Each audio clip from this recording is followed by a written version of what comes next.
Hi guys, welcome to another analysis video. So today in this video, I'm going to talk about the difference in opinion between like US coaching as well as between us, which is Singapore coaching as well. So for those who are not familiar with me in the channel, my name is Coach Charlie. I'm a bowling coach in Singapore. And Singapore is a very small Asian country in Southeast Asia, but we do have our fair share of success in bowling. If Our Singapore bowling girls are especially famous in the PWBA circuit, such as I think Sherry Tan just won another like title again in PWBA, and I think Bernice Lim in 2016, I believe, won a USBC Queens. And one of my fellow colleagues who also coaches like Lim Hui Fen, I believe, has won a title as well in PWBA. So yeah, so especially the girls are a lot more successful. Our boys are also pretty successful. If you look at our recent, maybe I can like search for a video, like a picture of the World Bowling Tour. Our boys are getting better and better results, and we're hoping to like improve the standard of our male bowlers and to get higher and higher in the world rankings, right? Because yeah, we're a pretty solid bowling nation, and the what I talk about what I've learned in my bowling journey, and my bowling coaching journey is not just like my analysis alone, right? It builds upon decades and decades of experience and success of the previous Singapore coaches. So we build upon the success of them. They teach us what has been working for their athletes, and we learn from them, and we try and refine and build them as future generations, so that we keep refining the sport for our bowlers for the Asian physique. So my keyword here is we refine our game for the Asian physique, or like for the Singapore physique. So there will be differences in, because technically, if we know right now in this video, I'm talking, if you see in the video now, I'm talking about the Art of Bowling channel, which is a really good channel actually. I'm Coach Arthur is the owner of this channel, and he has a lot of videos which I really like. Even before I started my coaching journey, I watched his Coach Arthur's videos. I really like it, and now as a coach, I still watch his videos, and I really like it. They are very well edited, high quality. He's funny. He injects a sense of humor into it. His videos are both entertaining and educational, right? So if you are not subscribed yet, yeah, please give Coach Arthur a subscription. But in this video, I'm not gonna talk about like his teachings are bad, our teachings are good, right? Because it's just mainly a difference in opinion between the West and the East. And there are reasons for the difference in opinion, and I'm gonna try and explain it. So before I go further, this is the particular part in this video which I wish to dispute or provide my like other point to, right? So I'm gonna play this. Joe takes 5 steps, and when he takes his second step with his right foot or his ball side foot, it falls directly into his swing, like Darth Vader cut off his hand at the end of the push away, and everything fell right in front of his foot. You can see the bowling ball is right in front of his big toe when he pushes away. In the middle of Joe's Okay, so let me just go back a little bit. off, when Joe takes 5 steps and step by step. Okay, when you look at a particular point in this video, Coach Arthur actually says that Joe, which is the guy which is being analyzed here, has what he calls perfect timing. And in Singapore, right, we call this actually conventional timing. So it's not that it's not perfect, but it's not the ideal one that we will actually teach our high performance bowlers, or even for our young kids nowadays, to make them into future world competitors, right? So this timing that we see here, which I'm gonna bring out my pen, is what we call conventional timing, where we start moving the ball at the beginning of the second step. So that's the first difference in opinion.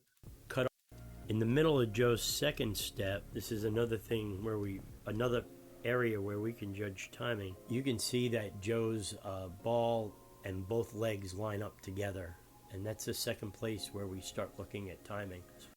Yep. So that is actually what we will consider a little bit of early timing in Singapore coaching, because what we will consider like conventional, or ideally what we want is delayed timing. I'm gonna like lead you to one of my earlier videos which I analyzed Dara Payak. So let's see if we have a third step. Yep. So in this case, yep, I doodled quite a fair bit in this particular video, but we can actually see Dara Payak's ball here, right? So in essence, if Daria's ball is right in this spot, right? This is during her third step. If Daria's ball is right in the middle of her legs, of her left and right legs here, in this part of her third step, we would call this actually conventional timing. So in the case of Joe, if we go back to Joe here, right? So in case of Joe, if we wait until that particular point where Joe's legs are more spread apart, like in between here, his ball would now be here. So we would call this early swing timing instead in Singapore. When Joe's front foot hits flat on the floor, his arm is perfectly parallel to the ground. That's perfect timing. And the Okay, for this particular analysis, we don't do a particular analysis of this part of the timing in in Singapore style of coaching, so I'm gonna just skip through it. perfect timing. And to top it all off, when Joe comes down and his foot stops sliding right here, the ball is directly passing his ankle. This is like textbook timing. It's really quite remarkable and very. Okay, so Coach Arthur calls it textbook timing for this particular part. In this particular part, I will again call it conventional timing. So to illustrate, there are actually three types of timing that we call in Singapore bowling. We have early timing, we have conventional timing, which is the one that's in between, and then we have the delayed timing, which is one we actually want to teach. I mean, there's a fourth type. There's also late timing, right? Which is like even later than the delayed timing. So delayed timing is ideally what we want to teach because delayed timing gives more power during release, which I will explain later. But at this particular point of Joe's release, where his ball, where at the point where his foot stops sliding, his ball is actually right beside his feet, is conventional timing. It is conventional because this timing was established by American pro bowlers way, way long ago, like in the 1800s, right, when PBA first started. Like, I forgot what are the names of those old bowlers, those old bowlers which paved the way of professional bowling, right? They were using this timing way back in their era. So it's really, really conventional and really old school. So if we look at Dara Payak, let's see if I have a video of her. Is it somewhere here? Let me try and find it. Yeah, yep, correct. So in this particular freeze frame where I did analysis on Dara Park's timing, this is what we call delayed release timing. So Dara here has a delayed release timing whereby at the point where her foot stops sliding, you can see that her ball is still behind her sliding foot, right? Behind her sliding foot. And she has this room, this area to generate additional revs and power. Because her hand is behind the ball, she's stable at the foul line, she's no longer moving. So if you want to like generate revs on the ball, or like you want to crank up the rotation, or you want to change the direction of the rotation, or get underneath the ball, you want to do additional motion to your bowling ball, right, with the one-handed release, this is the time where you can do it when you're stable at the foul line. If you compare to the conventional timing that actually Joe has, he's not able to generate that additional rest because he has no room for it, right? Because if you were to imagine, if you were Joe here, if you were to try to like forcefully provide some kind of lift on your ball at this particular moment, the ball is actually in front of his face already. So it's no longer underneath his shoulder, no longer like to the like it's no longer underneath his shoulder here. So it makes it a lot harder for him to crank it up because he has actually no more room for it to crank it up. If he tries to lift it, his hand can no longer get underneath the ball. And that's also a reason why Joe's ref rate is actually less. If we look at his ref rate, I think in the beginning here, no, we're gonna look at. I want to see whether I can find Joe's ref rate here.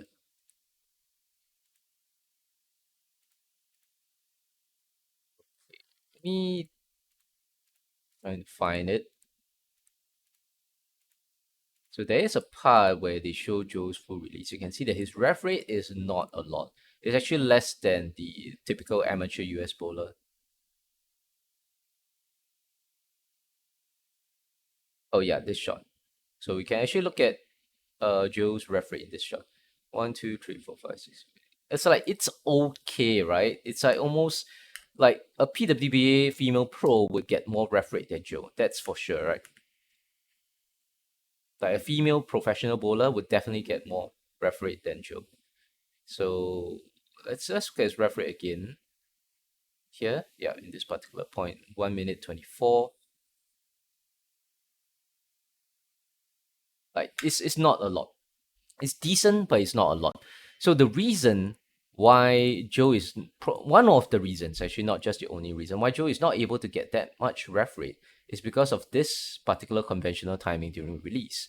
So going back to the reason why the difference in opinions between Singapore and US concepts in timing, especially, is that we want to teach our bowlers this delayed timing during release so that they have this additional space, this timing between like the yellow ball. So the yellow ball is what we would call conventional timing, and the blue ball, what Dara is doing now, is delayed timing.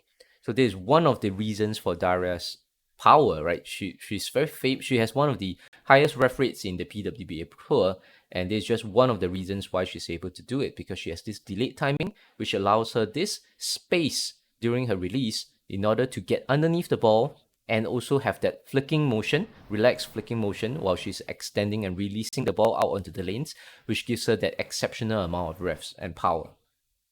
So this late timing is what we want to teach. So we won't call it, technically there's no perfect timing. So to differentiate between them, I would say Joe's timing is like conventional timing, really, really, really conventional, really old school. Not that it's bad, but if a bowler like Joe, or if you, the viewer, want to get additional power with your one-handed release, this is not the timing that would really help you, right? This is the timing which should help you to get pretty good accuracy, but it's not the timing for power. Of course, there's pros and cons with everything when we adjust like the physical game of a bowler. So in the case of Dara's game, right, when you have delayed timing, it is actually more difficult to be straight and precise with the delayed timing, but it is easier to send the ball out onto the lane. So let's say if you're playing like a deep line, if we look at just now 1 minute, I think 24, right? If you are trying to play a deep inside out line, so having a delayed timing like Daria would actually help you to play this kind of line. But if you are the kind of bowler that just want to play straight down, like down second arrow, and you don't have a lot of ref rates, and you have higher ball speed, for example, as compared to your refs, you want to play a straight down line, you want to play outside, or you want to play the gutter 5-5, like Liz Johnson, right, the famous PWBA pro, won so many titles playing that outside 10-10, 5-5 line. Then in this case, Joe's conventional timing would really be suitable for it, because you are well lined up during release, your shoulders are square, everything matches up, and you feel your timing feels very smooth, and it's much easier for the bowler to be accurate and consistent straight down the line as compared to a delayed timing like Darius. But for power, the delayed timing like Darius would be supreme, right? Would be superb. So that's it. I think hope you guys understand that that's the difference in opinion between like Singapore and US bowling. But also to add on to it, not even like just within Singapore itself, some of our older coaches, some of the coaches who have been in the business for like 40 years, 50 years, they're still teaching conventional timing to their kids, which is nothing wrong, because it is what I was taught 20 years ago when I first started learning bowling. I was taught conventional timing and I got good at it. And when I had to change to delayed timing, it was a huge struggle, because the modern game requires a lot more revs, a lot more power. And when I switched to become a two-handed bowler, I had actually conventional timing. It didn't help me, right? So the bowling game has changed. So and as a coach in Singapore, I try to stay up to date. And obviously, if the bowling game evolves further, I'll try my best to learn what kind of physical game is more suitable for the new type of bowling game that's out there. What can give the most success if a bowler were to go like full professional or to compete at the international level against the best bowlers in the world. Okay, so thank you very much for watching this video, and we will see you guys next time.